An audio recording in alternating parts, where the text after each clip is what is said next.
Welcome. Thank you for joining us for today's webinar, which is designed to bring insight into why developing a new diligence is critical in managing supply chain uncertainty and monetizing inventory.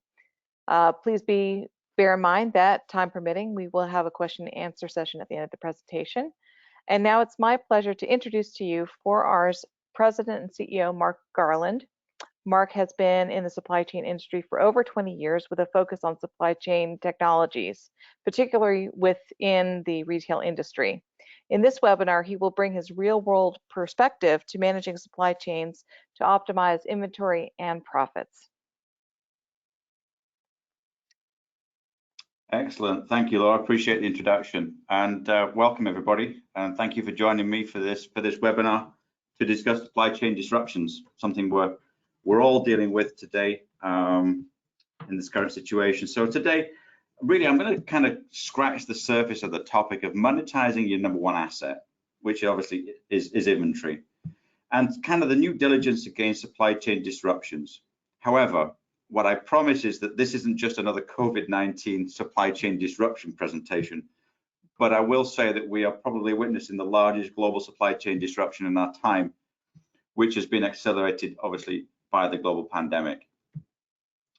So just a quick, obviously, introductions of myself. I'm going to be speaking to you for the next 20 to 30 minutes, talking about supply chain disruptions and really the sort of what is the old diligence and also the new diligence, and then we'll go to a Q&A session at the end. So please, any questions, we will spend some time at the end of this. So really, as I say, I'm going to spend the next 25 to 30 minutes to discuss kind of the old and the new diligence against supply chain disruptions and provide you with 3 key strategies overall to help improve your supply chain resiliency and reduce the risks from future disruptions.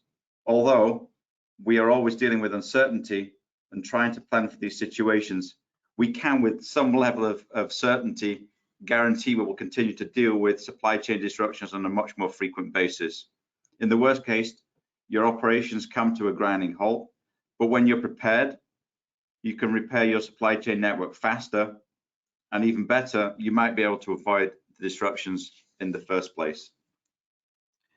So, what is a definition of a supply chain disruption? So in the dictionary, disruption is defined as disturbance or problems that interrupt an event, activity, or process.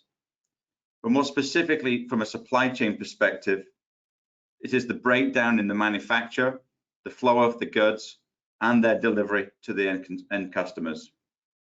So the one thing we do know, uncertainty is the only real certainty. And how do we handle that uncertainty? How can we predict that disruption is going to happen? What are the different inventory strategies that we can put in place to mitigate potentially those disruptions? So there are numerous supply chain disruptors, too many to mention here in the short space of time that we have. But I'm going to kind of focus on the key ones that are very, very relevant today, particularly obviously external factors that I thought would be more, more applicable and very, we're all dealing with. I think as we go through this list, you'll see we're dealing with all of these and probably most of these at this present point in time. So, first off, a large disruption, geopolitical, trade wars. One that's closest to my heart, obviously, is the situation with Brexit. Second, cyber attacks. These are becoming much more regular and catastrophic in nature. More recently, obviously, the shutting down of the major oil pipeline, the effect of the major retail corporations when there is a cyber attack. Number 3, natural disasters. Just recently here in the US, dealing with the devastating Hurricane Ida in the south and also the northeast. And these just become more frequent, larger in scale, etc. And really, how are these kind of disruptions? How can they be handled more efficiently from an inventory supply chain perspective? Another one, transportation failures, delays. we just recently witnessed the enormous container ship that got grounded in the Suez Canal, cutting off the major channel link between Europe and Asia, just to name one. That was a significant disruption to a major global retailer over in Sweden, and a number of their containers were all stuck in there, and that's made major shortages of particular product lines in a number of their their retail locations. Then as a result of all of that, and we've got the demand and the price fluctuations, who'd have known we would have had a panic buying situation with regards to toilet paper. But on the flip side, now we've got a major surplus of hand sanitizers. And then finally, the pandemic, which I know we're all currently managing through in various different shapes, etc. But although we've had pandemics throughout time, this is the first one, I believe, that we've had over the last 100 years. It's been truly global and has affected pretty much all sectors of the of businesses. So, every one of these disruptors has occurred over the last 18 months, and many of them at the same time. We've been dealing with natural disasters at the same time. We're dealing with cyber attacks. We're dealing with pandemics, geopolitical, etc. So my intent here wasn't to paint such a bleak picture, but this is the reality that supply chains and businesses and retailers, etc., are dealing with. So what's the situation from a business sector? So in a recent article published by the White House, it was the US Census Small Business Survey, reported delays, in essence, with domestic suppliers, delays concentrated in manufacturing, construction, and also, which is near and dear to our hearts and sort of the core of this discussion, the trade sectors, particularly retail and wholesale. And these levels are reported to be much higher than usual, especially pre-pandemic. And even we as customers are all being affected by these disruptors: shortage in lumber, construction materials, microchip for automobiles, etc. The list goes on. So what does this mean for retail? Again, it translates into the specific trade sectors. Again, from the same source of data, retail has been affected significantly by the various disruptors. Figures have shown that while retailers had 43 days of inventory back in February of 2020, on an average perspective, retailers were carrying 43 days of inventory back in early 2020. Today, I believe this number was around the June time of 2021, they've just got 33 days of available inventory. That's a 25% overall reduction in available inventory. There simply isn't enough to go around. And at a time that we're entering one of the busiest times of the year for most sectors of retail. So although there are many factors that contribute to supply chain disruptors, such as labor, economic, transportation, etc., what we're going to do is really just focus on inventory itself and how can we mitigate those risks whenever those potential major disruptions happen. So if we talk a little bit about, we talk about the new diligence. What is the old diligence? What is it we're moving from to? So let's just talk a little bit about the old diligence here. In the past, inventory is usually considered as a liability, and as such, traditional inventory calculations have tended to be kind of lean towards more just-in-time or sort of lean kind of inventory calculation methodologies. It's just like ship it just in time, etc. Make sure you keep it as lean as possible. It's a liability. It's a financial liability. So it's been very much focused on just in time lean inventory strategies. Are those days over? Then we talk about the recent historical demand is less relevant as a predictor of future demand. Interesting. We've seen over the last 12 months that 2020 and 2021 are exceptions and are not necessarily reflective of how demand will occur in the future. And so whether you've been a business that's increased as essential retail, or you've seen a decrease because you've not essential retail and the stores are closed, or a percentage of business has moved to the e-commerce channels, it's then a questionable, is that isn't a repeatable, and it really isn't a true definition of how demand is going to be predicted and grow in the future. And so, there's a lot of that old diligence is historical demand simply as a projector of future demand really is being questioned today.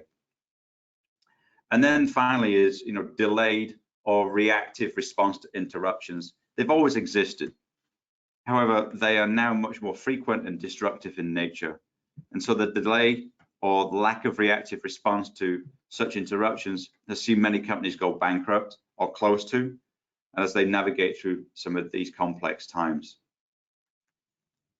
So going forward, it's looking at what is the new diligence. In the first half of 2020, supply chain disruptions, again, I'm not talking specifically about the pandemic, but caused by the pandemic, they really have eclipsed other risks. Yet examples of supply chain disruptions caused by Brexit, for instance, trade wars, disasters, all the others that I listed, still remain threats throughout the supply chain. And I believe, we're going to start to see, number one, more of these types of disruptions and more frequently in the near future. So prior to 2020, every supply chain in the world was challenged by the increasing levels of demand, unpredictability, and market volatility. The sudden onset of the pandemic only kind of reinforced the lesson that supply chain professionals have already realized: uncertainty is the only real certainty. So as a supply chain executive, it's particularly in retail, we believe there's three core questions that we need to address. How do we handle the high fluctuation in customer demand and customer channels, i.e. we saw the seismic shift to the e-commerce channel? How do we handle the lack of flexibility, allowing for quick reaction to change? And also, how do we handle and meet the diverse, ever-changing customer expectations? So how do we account for these issues and develop strategies that enable predictability and account for the uncertainty, and finally, build resilience and flexibility? What I'm going to talk about a little bit is kind of three strategies to help focus that inventory and, in essence, build in the resiliency and some new sort of inventory calculation strategies to predict and also pre-build or pre-position, etc. So let's just talk about the first one, which is today the question is, how much inventory is sufficient to safeguard my supply chain from disruptions? I think we're at a pivotal point now where this is the time for retailers to review their inventory performance and revise supply chain strategies. An unprecedented level of supply chain disruptions has highlighted the flaws in the traditional methods, the old diligence, just in time, are those days over. Lean inventory strategies as well. And so really the questions that we're looking to ask here and solve is, how much inventory should you be carrying? How do you optimize inventory without becoming too lean? And how do you adjust for your inventory strategy for the post-pandemic era, and also planning for future disruptions? So those are the core of what we're going to try and address over the next 15 or so minutes. So first off is the inventory dilemma. Consider your inventory. We talked about it as being considered as being a liability. Therefore, you want to minimize that liability with regards to your financial outlay, etc. So consider your inventory as an asset. You maybe consider it as an asset like a stock market investment or something similar. You put an investment in, therefore you're expecting a return. So let's look at the inventory dilemma. There's a simple way of approaching this. There's two sides to the equation. On the left-hand side here, you've got the risk, investment in inventory, and on the right, you've got reward. So really, it's a balance. And so the approach here is looking at it from a balance in both. If I put X inventory in, then I'm going to get a return. And what is that? What is that equation? So on one side, as I say, you've got the inventory investment, which is the risk. The more you invest in inventory, the more risk exposure you're taking. But then on the other side of the scale is the reward. When your customer makes that decision to purchase, you have the inventory available in stock. Okay, balancing your inventory investment while at the same time serving your customers is what results in the final sale. So if we go to a low inventory situation, now here's the dilemma. So the balancing act needs to be performed. You make too less of an investment and maybe keep your inventory levels too lean. That results in stock outs, lost sales, and ultimately unhappy customers. But on the flip side of that, you've invested too much inventory, and although you have high in stocks and very unhappy customers, you also have an excess inventory situation that creates costs and also lost opportunities because you're now tying up inventory that could have been utilized. So really the trick is to finding the overall balance, and it's managing that uncertainty and using techniques like this from an optimization perspective to deal with those uncertain outcomes. You know, using very complex science algorithmic approaches to balance that risk and reward, but looking at it from an economic perspective, and we'll come back to that in the second. So there's too much uncertainty, you know, in consumer demand to actually provide the perfect forecast. And that forecast is really trying to handle the uncertainty, which at the end of the day equates to risk. So it's understanding that risk profile, but then how do you translate that over to the reward?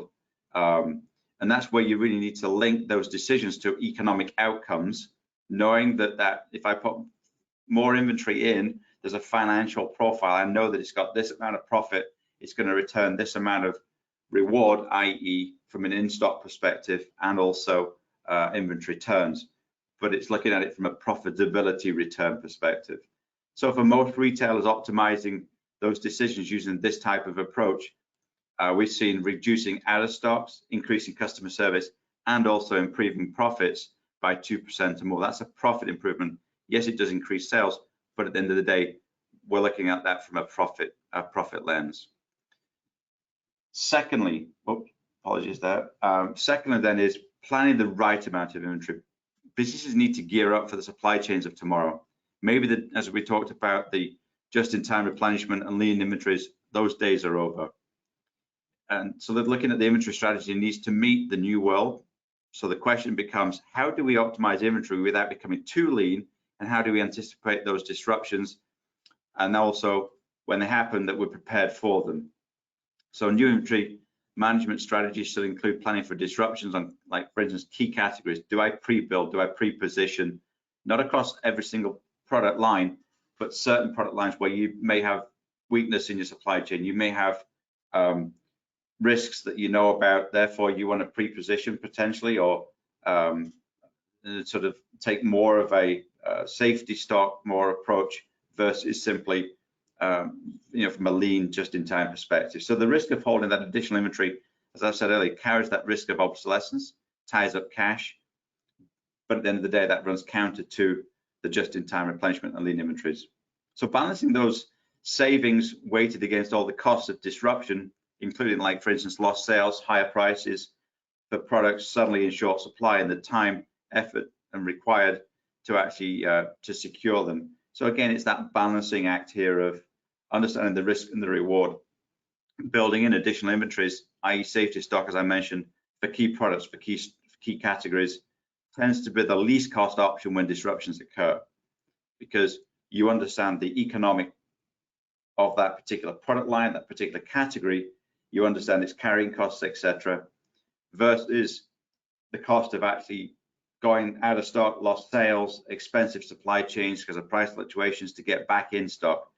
So 9 times out of 10, it's more efficient to pre-build, pre-position, increase inventories in various locations, maybe various specific categories, and it's more efficient than actually the cost of the lost sale, and also potentially then more investment to get back in stock later because prices have gone up, etc. All of the different factors that are involved there. And then we move to increasing the agility and also improving resiliency. So how can we adjust for inventory strategies for the post-pandemic era and plan for those future disruptions? And clearly, all of these different approaches from a supply chain perspective, inventory calculation, methodologies, etc., really looks at investing in what I would say in technology solutions that can handle these types of situations, that plan better, anticipate supply chain challenges, and enable that increased agility so you can move on a dime if you need to and improve that resiliency. So looking at it from a profitable agility relies on a mixed bag of capabilities. Looking at it from a dashboard, digital control towers that are guided by solutions that have artificial intelligence, machine learning, that are very in tune and are looking for these types of patterns and predictability. Data science and analytics, strategic product segmentation, inventory management, operations intelligence, for instance, analytics, and also looking at strategic sourcing and also effective pricing and promotions management, just to name a few that are all enable all of these different strategies that I talked about previously with regards to calculating that inventory optimization.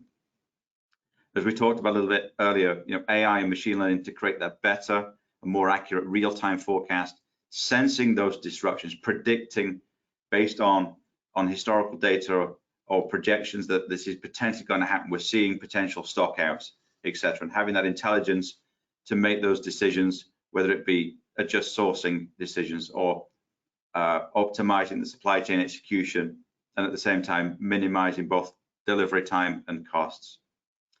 The good news is that the digitization at the end of the supply chain is making the complex process of achieving agility over the long term much easier. There was a publication back in 2018, McKinsey, and they estimated that by investing in these types of technologies pays off from an agility enabled by digitization pays off can be staggering. It was estimated that based on that report, that productivity gains and costs alone could deliver near-term impact between 200 to 300 basis points of margin expansion, not just in retail, but in other industries as well. Typically, what we see from a 4R perspective, between 100 and 300 basis points of profit improvement by putting these types of capabilities in place today. So a lot of information there. I think what I kind of want to leave you with in kind of conclusion as we go back to our day jobs and understand that we're dealing with disruptions. Unfortunately, as I said, disruptions are ever increasing. They're more destructive in nature, but for certain we know that they're here to stay. And this is something as a business we need to anticipate and adjust for now and in the future. So I think, as I stated in my opening remarks, this wasn't just going to be another presentation about the pandemic and supply chains, but what we have witnessed is an acceleration of business strategies, new buying channels. All of a sudden, BOPAC, buy online, pick up at curbside, was born overnight as a result of the pandemic. I think probably around the first half of 2020. Yes, we got BOPA's, buy online, pick up in store, but suddenly there was a new channel, buy online, pick up at curbside, that grew simply out of the necessity because of the disruptions that we were facing. So this has hopefully taught us that inventory management strategies and methodology of the old diligence, the just-in-time, the lean approaches are no longer valid, and that a new diligence in the new world of disruptions is required. So in summary, there's three key strategies I want to leave with you today in the new diligence against supply chain disruptions.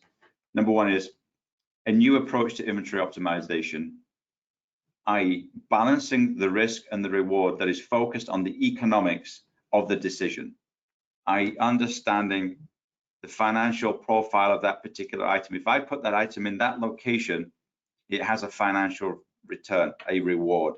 And understanding that concept and that profile, you can then roll that out across every item, every location, and also having the ability to make more informed economic decisions that ultimately drive profit. versus a lot of the traditional approaches that, the just-in-time lean has been very focused on target service level, what we call target service level chasing. Number two, planning the right amount of inventory. New strategies are required that anticipate and plan for these disruptions. The era, as I say, of just-in-time and lean strategies are over. Need to focus on inventory strategies that anticipate and build for possible future disruptions, because we know they're here and they're going to continue. And then finally, really is how do you then increase that agility and improve the resiliency? And by doing that is investing in some of these new technologies, like improving overall supply chain agility, harness the new capabilities and the digitization in machine learning, artificial intelligence that make those economic, profitable decisions, as I say, versus trying to chase service levels and using outdated supply chain metrics. So really, those are the three. Number one is really focusing on balancing the inventory from a risk reward, understanding its economic profile. Number two, focusing on new inventory management strategies, pre-building, understanding where you've got weaknesses and vulnerability in your supply chain for potential disruptions. Therefore, you looking at pre-building, pre-positioning inventory. And then number three is a technology digitization approach to increasing the overall agility and also resiliency in your supply chain, that you've got access to that information. It's providing you with those call to actions. It's providing you with the information. It's mining of all of that data, but also converting that into predictable decisions going forward. So I wanted to just spend a little bit of time there covering off, kind of, as I say, those three different strategies. Again, there's many more, but I felt those were the top three at this point with regards to the disruptions that we're all dealing with as personally as consumers or in our professional, within retail, supply chains across the board. So this kind of concludes the main part of the presentation at this time. I want to personally thank everybody for attending this webinar and hope that you found this insightful. My contact information, if you'd like to discuss any of these points further, will be available after the Q&A session. So I think what I'd like to do now is just hand back over to Laura, who's going to handle and facilitate the Q&A session. Over to you, Laura. Thank you, Mark. Yeah, we have a couple of questions, and the first one is a little bit of a two-parter. So the question is, how to stay ahead of quick changing customer demand trends, especially in light that 2019 and 2020 were abnormal years. And so how do you stay ahead of the quick changing customer demand trends? And how would this historical demand analysis be used in inventory planning? Yeah, it's a tough one. The simple answer is you need a crystal ball. However, that's probably not a valid option. I think, honestly, I don't believe any of us predicted that this global pandemic disruption would go on for so long. So the approach from a solutions perspective really is to have the ability to adjust the weighting on the previous time periods so that more recent history has influence on future demand and less recent history has more influence on the future demand. So for instance, there's stores that were classified as essential retail. They've seen double-digit growth in certain retail sectors. Then there's others that were closed for a 3-month period, and a significant amount of their demand moved over to to the e-commerce channel. So those that were closed for that 3 or 4 month period, that isn't repeatable, and it has less weighting on predicting future demand. So for instance, I'll give you an example. So here at 4R, we've developed those capabilities to enable this weighting approach, as well as the ability really to black out periods completely. So there's two approaches. It has less bearing on future demand, but also you don't want to have any bearing on the future projections. So you have an ability to black that out. For example, as I talked about, those retailers who were classified as non-essential had to close a 3-month period. in early 2020. This would hopefully not be a repeatable and therefore would have no weighting on, on future demand whatsoever. Therefore, you would want to black those periods out and place more weighting on prior periods. So again, depending on the solutions that you're using, as I say, that my example here is specifically how we handle that within 4R. And that's been something that's is continuing to evolve as this pandemic is continuing to extend, etc. As I say, we also saw the seismic shift of demand move to e-commerce channels as well. So it's a long question with a long answer, but hopefully that helps answer that particular point. Okay, thank you. We've got, let's do one more question. We're almost out of time, so I think we can have this one. What can we do to decrease the negative impact of supply chain uncertainty and inventory interruptions?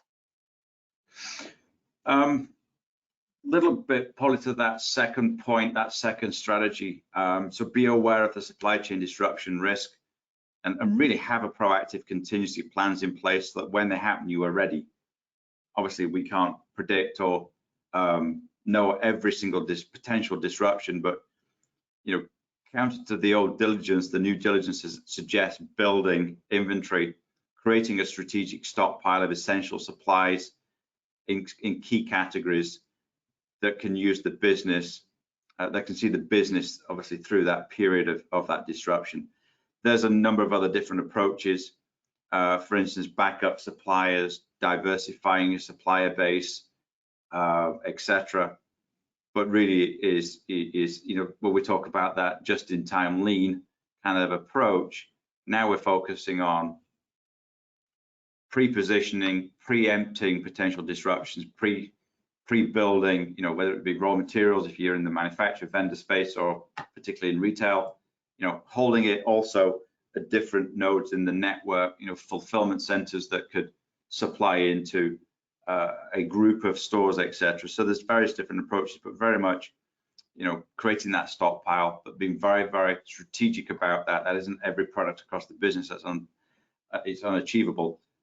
But where you've got those particular vulnerabilities, weaknesses, or these are major traffic drivers that need to be in stock. Therefore, you want to look at very, very specific strategies across each of those products. Okay. Okay. Do you have time for one more? I can take one more. Okay. What are some specific examples of risk mitigation strategies that retailers used during Hurricane Ida?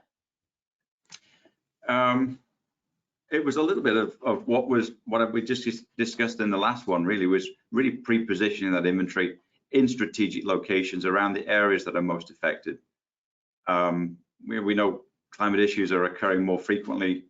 Creating supply chain, really number one is creating a supply chain emergency plan, which is key. Second would be pre-positioning and pre-building the inventory in those strategic locations.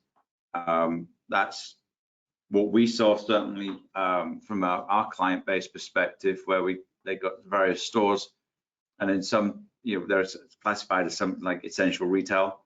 So it was very much more pre-positioning, pre-building in those strategic locations that we could continue servicing the end customer throughout that period of time, but also looking at it from a product perspective. What are the key products that they, the key categories of products that they're going to need post a situation like that?